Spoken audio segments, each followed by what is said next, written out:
En lui, Jésus-Christ, vous aussi, après avoir entendu la parole de la vérité, l'évangile de votre salut, en lui, vous avez cru et vous avez été scellés du Saint-Esprit qui avait été promis, lequel est un gage de notre héritage pour la rédemption de ceux que Dieu s'est acquis à la louange de sa gloire.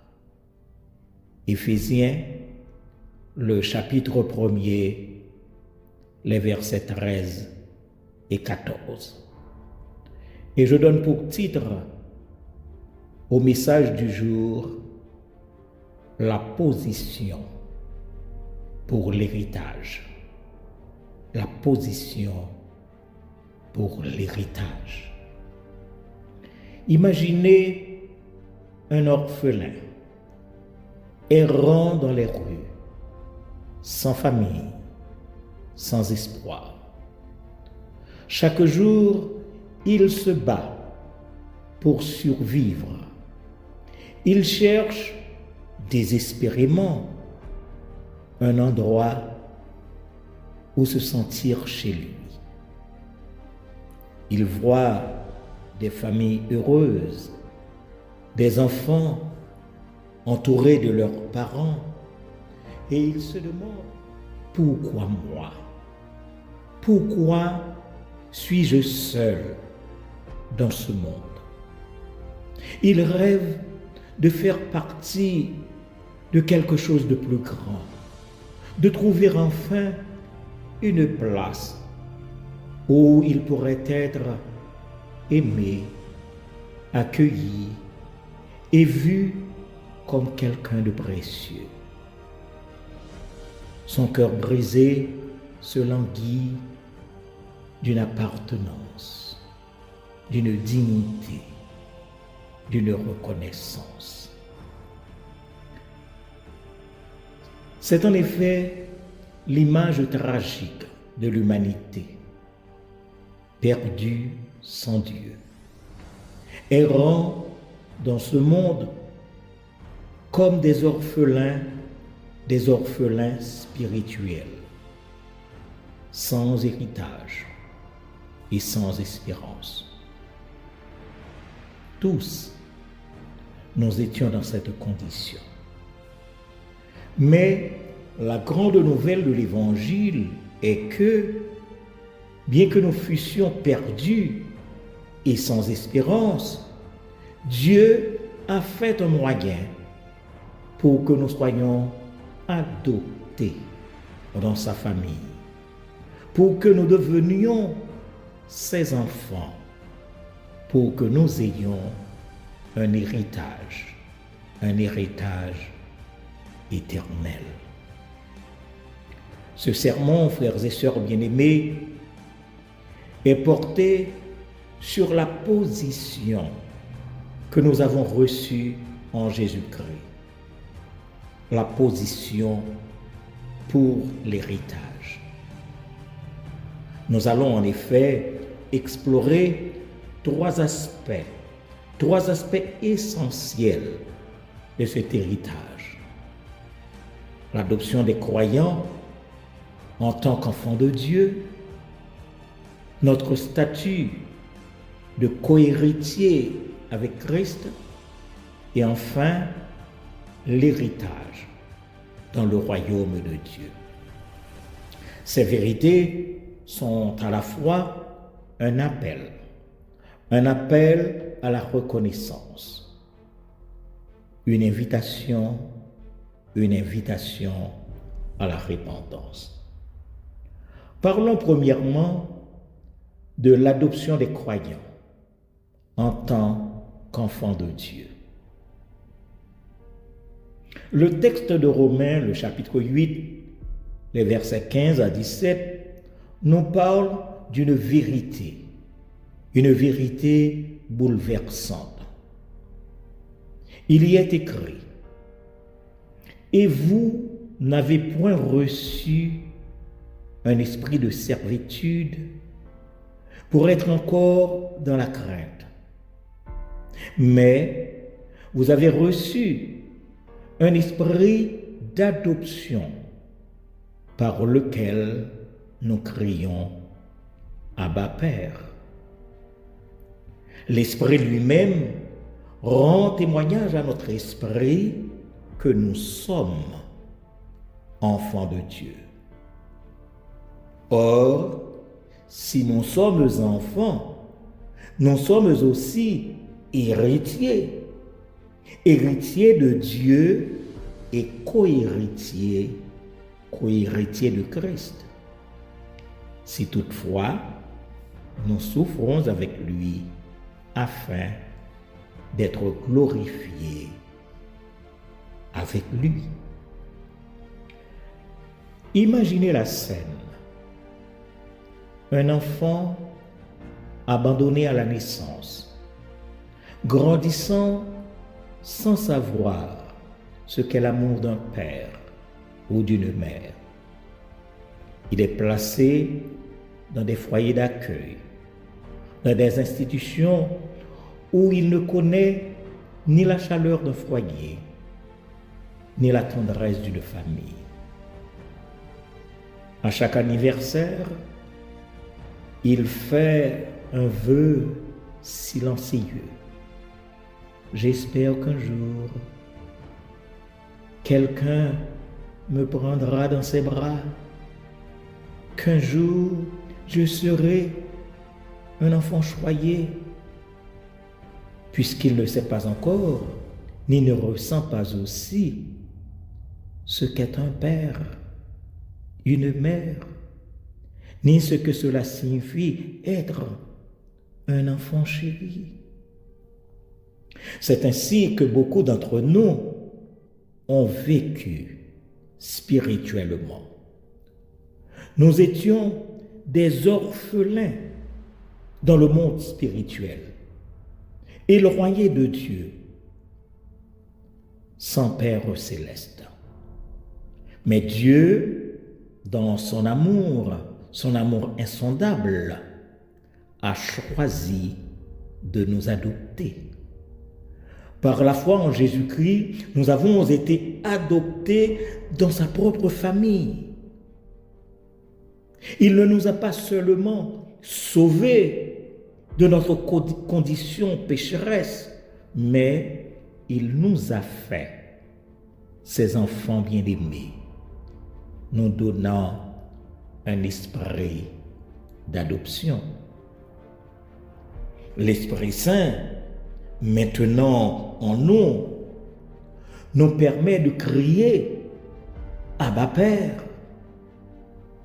Ce cri témoigne de notre nouvelle identité, la nouvelle identité en Jésus-Christ, notre frère bien-aimé. Oui, nous avons été adoptés, mais l'adoption dans la famille de Dieu ne se fait pas sans un prix et un appel à la sainteté. Et cela nous amène à notre deuxième point. Nous sommes co-héritiers avec Christ. Oui, co-héritiers avec Christ. Le texte de Romains 8, le verset 17 affirme « Si nous sommes enfants, nous sommes aussi héritiers, héritiers de Dieu et co-héritiers de Christ. » Imaginez un héritier légitime, né dans une famille royale, mais qui, au lieu de jouir de ses droits, se voit voler son héritage par des usurpateurs. Ses droits sont bafoués et il vit dans la pauvreté, loin du trône auquel il a droit. Cependant, un jour, il reçoit la nouvelle que son père est toujours en vie, qu'il a été rétabli dans ses droits et qu'il peut désormais reprendre son héritage. Il est appelé à rayer aux côtés de son père en tant que co-héritier du royaume. C'est là, frères et sœurs bien-aimés, que l'Évangile brille de mille feux. Nous, pécheurs, destitués de nos droits, avons été restaurés dans notre héritage, non par nos propres mérites, mais par la grâce de Dieu en Jésus-Christ, notre frère. Nous ne sommes pas seulement des enfants adoptés de Dieu, mais nous partageons l'héritage royal de Jésus-Christ. Christ, le Fils bien-aimé, a pris notre place et nous a permis de devenir héritiers de Dieu et co-héritiers avec lui. Cela signifie que tout ce que Christ possède, nous aussi, par la grâce de Dieu, nous le possédons. Sa victoire sur la mort, son autorité sur l'univers, son règne sur le monde, tout cela devient notre héritage. Nous avons droit à une vie pleine, à une relation intime avec Dieu. Nous avons droit à la rédemption et un jour au royaume éternel. Oui, un jour, nous avons droit au royaume éternel. Si nous sommes enfants, nous sommes aussi héritiers de Dieu et co-héritiers de Christ, selon Romains 8, le verset 17. Oprah Winfrey écrit: l'héritage que l'on transmet n'est pas seulement fait de biens matériels, mais de la sagesse et des bénédictions qui viennent de l'amour. Je reprends pour vous. L'héritage que l'on transmet n'est pas seulement fait de biens matériels, mais de la sagesse et des bénédictions qui viennent de l'amour. Ici, et dans le contexte spirituel, notre héritage avec Christ ne se limite pas à des bénédictions matérielles, mais également à des bénédictions éternelles qui ne se faneront jamais. Alors, comment vivez-vous cette réalité? La réalité d'être co-héritier avec Christ. Le fait que vous partagez tout avec lui transforme-t-il votre quotidien? Savons-nous ce que cela signifie? Être associé à Christ dans son héritage? Ou nous contentons-nous de vivre comme des orphelins spirituels? Nous contentons-nous de vivre comme des orphelins spirituels?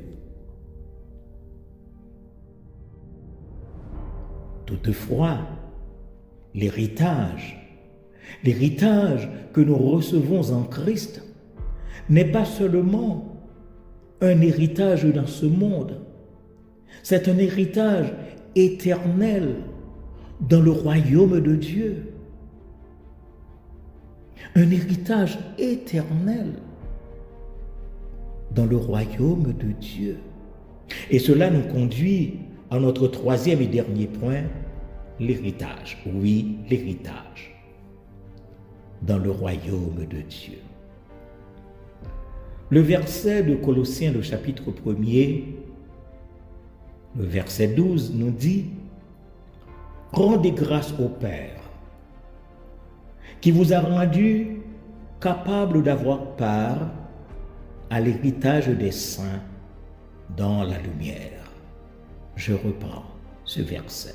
« Rendez grâce au Père qui vous a rendu capable d'avoir part à l'héritage des saints dans la lumière. » Cet héritage est, mes frères et mes sœurs bien-aimés, une participation au royaume de Dieu, une possession éternelle dans la gloire céleste. Alors, imaginons un homme qui, après une vie de misère et de lutte, apprend qu'il a un héritage colossal, une propriété magnifique, une ville de lumière, mais qu'il n'en profitera jamais, car il est trop tard. Il meurt sans jamais avoir mis les pieds dans ce lieu magnifique qu'il aurait pu habiter. La tragédie de cet homme n'est pas qu'il n'avait pas accès à l'héritage, mais qu'il n'en a pas pris possession. L'ironie, c'est que beaucoup de chrétiens vivent de la même manière. Bien que Dieu nous ait donné un héritage glorieux dans son royaume, nous vivons comme si nous n'avions pas encore accès à cette richesse spirituelle. En effet, le royaume de Dieu n'est pas seulement une promesse future, c'est, mes frères, mes sœurs bien-aimés, une réalité présente qui commence dès maintenant. En tant qu'enfants de Dieu, nous avons part à ce royaume, même ici-bas. Et cette réalité nous appelle à vivre en tant qu'ambassadeurs du royaume de Dieu sur cette terre. John D. Rockefeller écrit « L'héritage ne consiste pas seulement à posséder, mais à transmettre à ceux qui viendront après nous. L'héritage ne consiste pas seulement à posséder, mais à transmettre à ceux qui viendront après nous. Notre héritage, mes frères et mes sœurs bien-aimés, dans le royaume de Dieu, est une réalité qui dépasse cette vie, une réalité qui commence dès maintenant. Nous devons en vivre aujourd'hui. Alors, vivez-vous comme un citoyen du royaume de Dieu dès aujourd'hui? Ou êtes-vous encore à la recherche de quelque chose d'autre, comme si vous n'aviez pas encore cet héritage?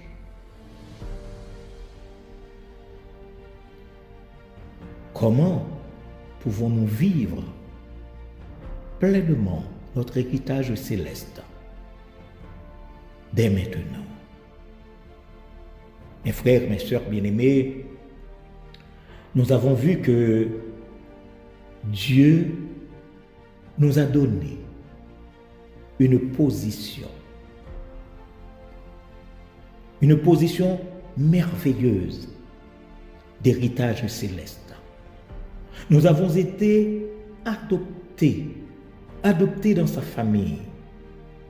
Nous sommes co-héritiers avec Christ et nous avons part à son royaume éternel. Mais cela ne doit pas être simplement une vérité théorique.